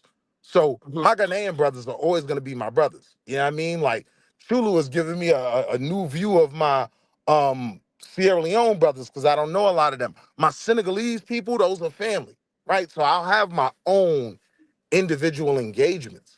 But the Black American idea, I do agree that for the most of the rest of the world, Black countries, it doesn't fit their narrative. And so it doesn't benefit us. So I actually agree with you guys. What about the African Americans that are currently living and thriving in Africa? Some of them have gained their citizenship. They have residence permit. Others have work permit. why would you look at that and say that Pan-Africanism isn't working when many of the African I countries never said had that. to? Well, I mean, That's not what I'm saying. you To did those say that brothers you were that you're mentioning, disillusioned. to those brothers that you mentioning, like I tip my hat to them. I salute them, right? But I'm talking about the masses of my people, right? I'm from Harlem and Baltimore. Most of the black kids from Baltimore will never see the shores of Africa. That's just a But fact. that's not Africa's fault, though. That's not Africa's fault. No. And it's not about fault. He made a comparison of those of us that will go over there and have great experiences.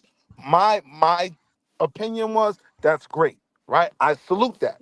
But that's not going to be the masses of us. That's going to be such a small portion of the population. If I'm strategizing for my people, that really means nothing. You get what I'm saying? But don't you think? Th- Don't you This is think when I that bring up the point that most black kids will never see Africa.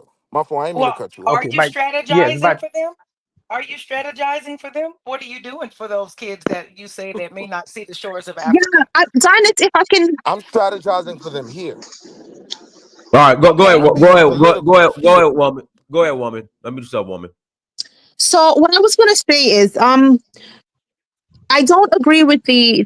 I guess it was Micah who said that the Caribbean blacks see themselves as we see ourselves as black people, descendants of Africa, and a lot of Caribbean people may not call themselves Pan-Africanists, but we have that ideal in our head, right? We see ourselves as black because in the Caribbean, after we gained independence, the country that I'm from, at least, then there was the race problems between the Indians and the blacks, and so we got it from that end as well. And so we strongly identify ourselves as people of African descent. Yes, we also identify by the soil that we were born on. So you'll be a Guyanese, you'll be a Jamaican, a Trinidadian, etc. But we overall identify ourselves as black people. And when we say black people, we know that we mean people descended from African slaves. There was someone that spoke earlier who said that the problem is that we don't see ourselves as an us. And that is ultimately what the problem is. We as black people, and when I say black people on the continent, black people from the diaspora, inclusive of African Americans, we're not identifying ourselves as us or one people. You can be an us without losing your individualism. You can be an us without losing your Igbo traditions, without losing your South African. You can be an us without losing those things. It's not like it's impossible because the white people have managed to do that. The other thing I wanted to mention was I really like where the conversation is going now, talking about what exactly can be done. The gentleman who mentioned that the kids in Baltimore never see the shores of Africa. Zionist, I really have to go, but I wanted to ask you this favor. There was an African woman on your panel on Tuesday who went by the pseudonym Rokoya. And that person would be ideal to have in this conversation right now because she is actively on the ground in Ghana, putting things in place in order to make sure that those of us from diaspora who are interested in repatriation and interested in being part of the African development are able to do that. Now, I don't know if it's possible for you to contact her in some way. Yeah, if you guys I don't know who she is, honestly. Oh, okay. Unless she goes by Okay. a different name, I don't know her. I won't expose her because I know who she is and she didn't want to be identified, but I kind of thought maybe it was planned that she would be part of the conversation. But if she is out there listening somewhere, I think she would be an excellent person to have as a planned guest on the panel list and have her go into details talking about what is actually being done on the ground on the continent. So I feel like a lot of the people, Willie, who I feel like has been back and forth about what he thinks and what he feels about Pan-Africanism, I think if she was able to give us some details and more people like her really have a discussion about what Africa is actually doing. People like Willie who maybe were Pan-Africanists and moved away or don't have a clear idea of what Pan-Africanism actually is, we may be able to sway some of them. And the reason I think it's important that we sway some people is because Africa, like Willie said, does not exist, right? Africa is made up of individual persons. Those of us who are in the diaspora, who maybe have some more wealth at our disposal, those of us who have a love for Africa and sees it as our home and wants to go back there. If we had straightforward, if we had like concrete ideas of what can be done, what do we need to do to be part of that building of Africa, I think we'd see more support for Pan-Africanism within the United States, especially. Because I think most of us that are in the diaspora, our wealth comes from being part of the system in the United States that sucks out that wealth from Africa. And I personally would love to be part of the building of Africa and replacing the wealth that has been sucked out of there for so many centuries. I really have So to go, but if it's possible, if you're out there listening, Rokoya, if you could connect with Dynasty, I would love to have like a show where we actually talk about concrete things and not these kind of like, philosophical that was the arguments. sister that was on the other day. Yes, I know who she is. I Yeah, don't want I to like expose her. her, but she is someone that's actually physically on the ground doing a lot. And not only is she I doing a remember lot, her. but she's partnered with a whole lot of other, not even organizations, but countries doing things for Africa. So she was I wish I had taken that opportunity and picked her brain during that conversation, but unfortunately I didn't do that. Now, If you're real out there quick though, sis, listening, you'd be, yeah, you're in the States, right? yes. So you are abreast of things going on politically and whatnot. What would be your response to the fact that the Black American is just tired? Like, we are politically fighting for minorities and Mexicans and immigrants, which include a lot of our brothers from the diaspora. We're fighting for all these different causes, right? And then when we look at the benefits of our effort, we see other groups benefiting from these things more than us. And then the common consensus is, well, you should have tried harder and you should have got more out of it. I got this out of it, but it's like it came from a large part was my labor, right? So if we are working together and we do see a disparity in terms of who is benefiting from a lot of these different efforts and Pan-African movements, how do you deal with the fatigue of the Black American who's tired of caring about anyone beside himself? And that's not even a I disagree, Willie. Right now, no, hold on, Willie. Right now, you have Black Americans more concerned about Venezuelan gang members and fighting for Venezuelan gang members who are getting deported than they are, you maybe understand my people in point. our community You that understand might. my point. We're But that's fighting not for everyone. that's not your point. We ain't tired. These folks Nah, are out I loud think we and definitely proud. are. How dare Yeah. you, Donald Trump? How dare you, Trump, deport the Venezuelan gang members? How Right. dare you, Trump? Right? Nobody And that's Right. forced what, you to do that. Black We folks need ain't to worry tired. about this is what, ourselves, right. And then you have ourselves, one side that'll say that's stupid, ourselves. and you have one side that'll be fighting for them. And so now we Mm-hmm. have even more contention in between ourselves over people who don't even benefit us.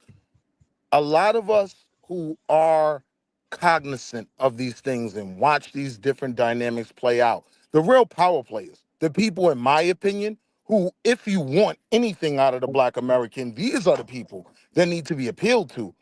We're tired. We're just like, listen, man, figure it out, and I'm gonna figure out what's going on around me. Let me respond to you if I can really quickly. As everyone else mentioned, the reason why you guys are feeling fatigued, and I brought this up the other day when I was part of that conversation as well, is because Black Americans have allowed themselves to be they have allowed themselves to be kind of the frontline soldiers for the white American liberal, and that's why you're tired, because you have centered the Exactly. priorities of white American liberals, and you have removed yourself from the priorities of the Not a fact. African American Black man and woman. That's not true. That's And right. that's why Willie, you are oh God, tired. When Willie, it comes to We become the immigration, hero. Willie, it is The true, Willie. hero. when it It's The comes true. to hero. immigration, part of the reason the Democratic Party knew they could work us is because we are accepting and welcoming of our people from other countries coming over here, right? Who is our We've people? And be literally specific. When you say hold our on. people, Willie, be specific when you say our people. I'm saying Guyanese, Jamaicans. Hey, Yeah, that's watch not Shout it. out true. to Watch Willie, it. Willie, Watch them Willie, that's not shout out to Guyanese true. now, That's not too. Barbados, true, Willie. That's shout not out to true. Barbados, where my people are Willie, from. that's not true. Black folks go harder for non-black illegal immigrants south of the border than they do That's not anything true. black. Than That each dog, You're other. come looking, on, Willie. Right. if you're looking Willie, at the come last on. 2 years, if you're gonna judge the black experience and the black mindset by the last 2 years of life, then yes, you're right. But if you can think outside of this last 2 years where we've had a social media Twitter president and some of the craziest things nobody ever thought would happen. We have a felon president, right? like we have a Again, we you are have insane prioritizing. dynamics going on, right? So if you're gonna judge the overall feel just from the last 2 years, then yes, you're correct. But then the question should become, how did we get here? And I'll tell that's what you. I'm speaking to. So when you say we feel like this because we haven't done this, we haven't done that, this causes more division, because what would be better would be to ask me, why do you feel that way? Because when you say what you say, like we've just been worked by liberal Democrats, we have to understand liberal Democrats helped us just be able to take our babies to the local hospital, right? So we do What have an babies? Liberal association. Hold Democrats on, hold don't on. even want us having babies. Hold on. Listen to what I'm saying, right? When you bring up liberal Democrats, you have to understand where we came from. If you understand Black history, if you just stop in 1960 and go forward, these liberal Democrats, right, were how we got major legislation passed that gave us some of the things we benefited from smallly, in very minuscule amounts, right? But then when we look up for things that were theoretically designed for us, we see others taking more advantage of it than us, right? So the same way you just want to blame the liberal Democrat, I could blame you for moving to this country and not feeling like I want to understand and help them, because I'm telling you, as an intelligent, college-educated Black man, when I listen to you, your rhetoric is definitely very pointing the finger. And Well, at Willie, that point, I just sense, and this is common from a lot of us in the Black community. I'm just sensing a lack of accountability. Like, goodness, that But just Willie, I sense total accountability for our failures. Willie, I Willie, do. I think I think that's Pan-Africanism was bullshit. one of them. Willie, I'm not pointing a finger, because if you If remember you're when I was African and Caribbean, you benefited off the Democratic Party. Willie, I just want to I don't respond get to what this Willie said. one-sidedness. So Willie, if you remember what I said that if we could have that woman come back on and we can have people actually speak about the actual things that are being done, the steps that African countries and African individuals and organizations are making towards welcoming back the diaspora to Africa, that we can maybe change the minds of people like you. So I'm not pointing the finger at you, because guess what? When I say that we have centered the priorities of the white liberals, I was part of that. Because I was a Democrat, and I voted Democrat, and I voted for Obama twice. So I was part of that. But then as I got older, as I started working and as I started paying taxes, started paying attention to what was actually going on in this country, you can clearly see that the priorities of white liberal America does not in any way, shape, or form align with what's good for the African American community. And if I didn't care about our community, because even though you guys might not count me as part of your community, I count myself as part of that community. Even though you guys might not, even though if I didn't care about that community, I wouldn't even take the time to think about how can we as a community, as a people, better ourselves. And part of that means stepping back from the agendas of white liberal America. This is just the reality of it. May I The fact interject is, and stop being the hero for everybody else and be a hero for ourselves? I agree. Exactly. Good point. We Good need to point. be a hero for Guys, let me, ourselves. good We're point. always standing up, marching for somebody else. Good point. We need to stand up and take accountability. Take accountability for our thank you, Candy. actions Thank you. and Right. That's all I'm stand saying. up and for ourselves. Because I'm gonna tell you, no matter where you go in this world, you're still gonna be looked at as an African man. So you can sit up here and say, "Oh, Guyana coming here benefiting, Trinidad coming here no, we all the same. Because no matter where we go in this world, they're still gonna see you as an African man or an African woman. Period. And we That's must not true come though, together respectfully. and set a lot of that stuff, the tribe and everything else aside and band together. That's what other groups do. Even Sis, I though gotta one may be disagree. Sunni, one may be Shia, but they still band together when it's time to bring community together, finances, economics, whatever it may be. They still band together. Sis, when Only I thing is, travel the we world, don't when band I Well, travel together. hold the on. I gotta world, pass they it to see me as a Willie, Black I American. gotta pass it to Kofi. Let me, and then I pass it back to you. Go ahead, Kofi. Well, I'm Yeah, sorry, when Dante. you're Thank saying you for having people, me on, but I I pass it to must go. Kofi. Go ahead, when you're Candy. saying people banding together, people are only banding together to send money back to their countries. They're not worried about the so-called degenerate Black Americans. And when Black Americans get to Africa, they're kind of left alone because they don't have no political or lingual ethnic group He gets you. affiliations. You He become gets you. a minority again. So once again, even if Black Americans go to Africa, they're still left out of the loop. Now, if, Well, now, if tell me Black this. Americans, let That's me it. talk. Now, if Black Americans continue, now if Black Americans think like Liberians, like how our ancestors went over there and ruled Liberia for 150 years. If we think like that and go over to Africa, we don't have to worry about problems integrating into Africa because we'll be a major force. But every time we mention Liberia, um, the whole What are you world talking about ruling? Who are you pushes gonna back go rule? You against ain't that. ruling nobody. What are you talking about? So We were no, black yeah, that no, colonists. for 150 We were black years, colonists in Liberia. good, yes, good, That was yes, a Right. we good ruled thing. the You're country. not ruling nobody, buddy. We were the We need to But do standard that You're for for. not we ruling were the I nobody. standard do for the rest respect of that well, other what argument. I 54 noticed is countries. that when We were people the move to standard for Africa, they want other to make their own countries. community instead of Hold on, living hold on. Let amongst the bro go. people. I didn't mean to cut you off, The So bro. if first you can, Harvard grad, wait, the first Harvard grad came from Liberia. The first Harvard grad, an indigenous person, came from Liberia stock. And that was because Black Americans. And they were able to go over to the United States and gain the same protections from Black Americans who stayed in the United States. So it's What not a year was bad, that? What it's year was not his a bad graduation? idea. What It's year not was a his bad graduation? idea. Let me look at my notes. All right. But keep in mind, you're not ruling nobody He in was a Africa. gray You boat. wanna rule over your master in America. No, we had to shut down the slave. We had to shut down slavery so they could stop telling each other. And we had to tell people to build your own country. So we became the standard. You're not ruling nobody in We Africa. became the The standard. way We those became the people standard. accepted, Yes, we those could. people Yes, that was we sent to, will rule. We will rule in Africa because we're ahead. We're ahead. My you're African not friends ahead. cannot go to Africa. Wait, wait, wait, wait, wait. Listen, My African friends cannot go to Africa. I yeah. can. Yes, I can. I have citizenship in Africa. My African friends cannot do that because they're stuck in America. They're stuck.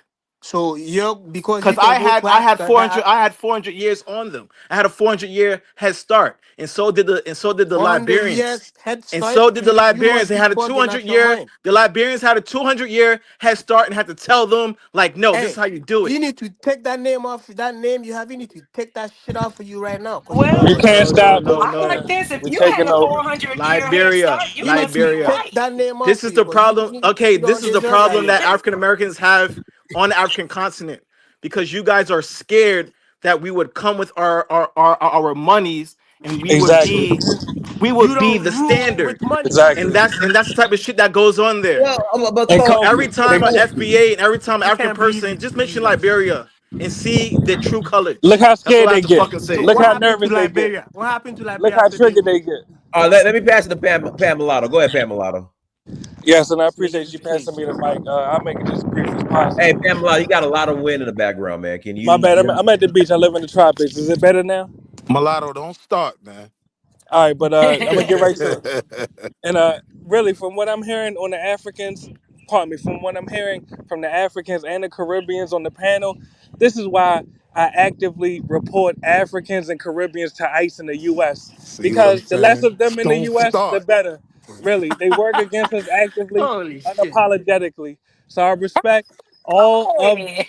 one mic at a time, please, and I'll make it brief as possible. Yeah. So all the descendants of U.S. chattel slaves in the U.S. When you see Africans and Caribbeans in the U.S., call ICE on them. ICE will see if their paperwork is together, and if their paperwork is not together, they'll be deported. And this is a great thing. And my second point, and I'll land my plane with this. See, he's the To slave all catcher. my You guys know that, right? He's one of them slave yes, catchers. proudly, proudly, proudly. And All I'll right. say this in You Yeah, said closing. the that ones that and killed that Malcolm X. And I And say you this, see and his I say name? this in closing. And I say And you this in see his closing. name? You a see his reeking name? Yes, slave mulatto. catcher, huh? Yes, yes, It's yes. the European in his Yes, DNA yes, speaking. You guys have exactly. to know that. The The same European that thing with conquered Willie. you. Willie has like 70-80% Yes, Caucasian Neanderthal genes in his in the him. Caucasian that conquered you. You guys were fucking the Well, one mic Europeans at a way time, though. before we came to the Americas. That's You a were fact. fucking them. That's a Who? fact. Now, one mic at a time. And And why you the have a name Kofi? You need to take that name all right, off of but you. one mic at a time, though. One mic at a time. Go And ahead, How you mulatto. gonna have my name Go on ahead, he's you? mulatto. triggered. Let him land. Let me Put just say Smith this. or Brandon on you or Let him something. No land. And Kofi. You in look, Canada. You in Canada. I'm in Ghana. Shut up. So what? exactly. Checkmate. Checkmate.